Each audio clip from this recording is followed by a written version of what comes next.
தமிழக வெற்றி கழகத்தோட 100 நாள் ஆட்சியில வந்து சட்டம் ஒழுங்கு சரியில்லை, போதை பழக்கம் சட்டம் ஒழுங்கு தமிழகத்தில் எப்படி இருக்கு? குறிப்பாக பாத்தீங்கன்னா இந்த ஒரு மாத காலத்தில் பட்டியலின அந்த சமூகத்தை சேர்ந்த மாணவர்கள் சரி, பள்ளி மாணவர்கள், கல்லூரி மாணவர்கள் பாதிக்கப்படுறாங்க.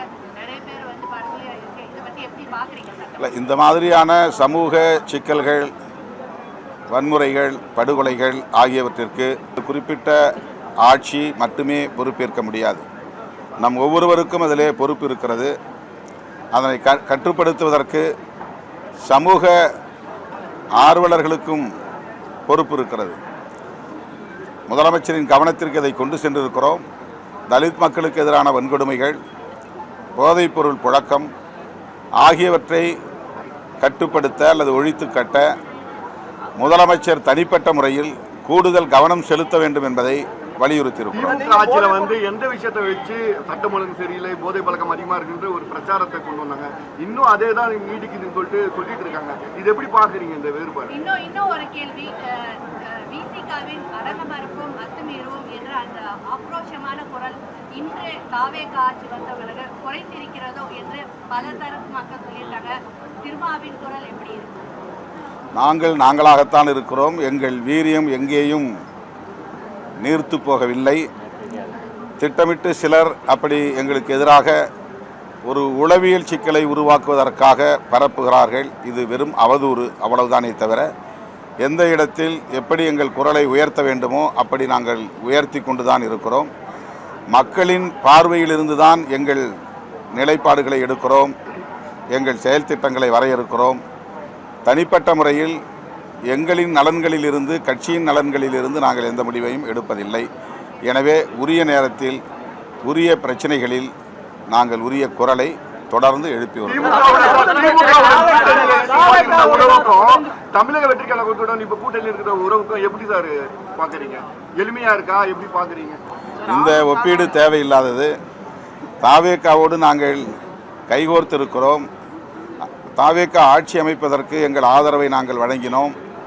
அந்த அடிப்படையில் எங்களையும் அமைச்சரவையில், கூட்டணி அமைச்சரவையில் இணைத்து கொண்டிருக்கிறார்கள். கூட்டணி தாவேகா உள்ளிட்ட அனைத்து தோழமை கட்சிகளின் சார்பில் கூட்டணி அமைப்பது தொடர்பாக முதல் கட்டமாக நடந்தேறி இருக்கிறது. அது குறித்தும் இப்போது முதலமைச்சரோடு நாங்கள் பேசினோம்.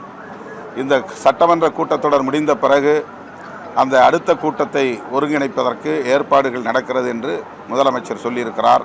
எனவே தாவேகோடு நாங்கள் இணைந்து 100 நாட்கள் தான் ஆகின்றன. அவர்களோடு தொடர்ந்து இணைவோம். தொடர்ந்து மாநாட்டிலும் நாங்கள் உறுதிப்படுத்தியிருக்கிறோம்.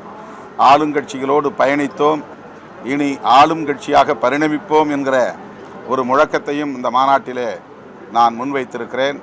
இன்றைக்கு கூட்டணி அரசில் நாங்கள் அங்கம் வகிப்பதன் மூலம் நாங்களும் ஒரு ஆளும் கட்சி என்கிற அடையாளத்தை பெற்றிருக்கிறோம் என்பது ஒரு வளர்ச்சி. இந்த வளர்ச்சியை தமிழ்நாட்டு மக்கள் எமக்கு வழங்கியிருக்கிறார்கள். அவர்கள் விருப்பப்படி எங்கள் அரசியல் நிலைப்பாடு இருக்கும்.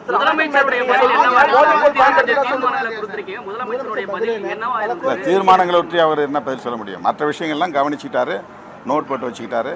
குறிப்பாக மேகமலை பிரச்சனை, அமுதன் பிரச்சனை, அதுதான் நாங்கள் வச்ச டிமாண்ட். மற்றதெல்லாம் நாங்கள் அரசியல் ரீதியான சில கருத்து பகிர்வுகள் தான். இந்த மேகமலை தொழிலாளர்களுடைய போராட்டம் வாங்குகிற அந்த கோரிக்கை, அது தொடர்பாக சீராய்வு மனு தாக்கல் செய்ய வேண்டும் என்கிற அந்த கோரிக்கை, இதனை மிகவும் கவனமாக கேட்டுக்கொண்டார், குறிப்பெடுத்துக் கொண்டார். உரிய நடவடிக்கை எடுப்பார் என்று நம்புகிறோம்.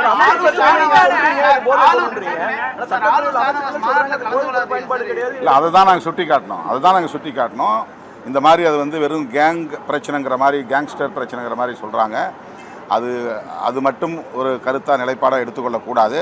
அவருடைய பெற்றோரும் விசாரித்து, அங்குள்ள பொதுமக்களும் தொண்டு நிறுவனங்களை சார்ந்தவர்களும் விசாரித்து, போதைப்பொருள் புழக்கம் இருந்ததனால் அதை கண்டித்த காரணத்தினால்தான் அவன் கொலை செய்யப்பட்டிருக்கிறான் என்கிற இன்னொரு வெர்ஷன் இருக்கிறது. எனவே அதனை புலனாய்வுக்கு உட்படுத்த வேண்டும். ஸ்பெஷல் இன்வெஸ்டிகேஷன் டீம் போட வேண்டும். அந்த ஒரு பிரச்சனைக்காக மட்டும் இல்லாமல் கல்வி நிறுவனங்களில் இன்றைக்கு போதை புழக்கம் அதிகரித்திருப்பதாக குற்றச்சாட்டுகள் எழுந்துள்ளன. எனவே அது குறித்தும் ஆய்வு செய்வதற்கு, அதை கட்டுப்படுத்துவதற்கு ஒரு அதிரடிப்படை, ஒரு ஃபோர்ஸ் உருவாக்க வேண்டும் என்கிற கோரிக்கையையும் முதலமைச்சருக்கு முன்னால் வைத்திருக்கிறோம்.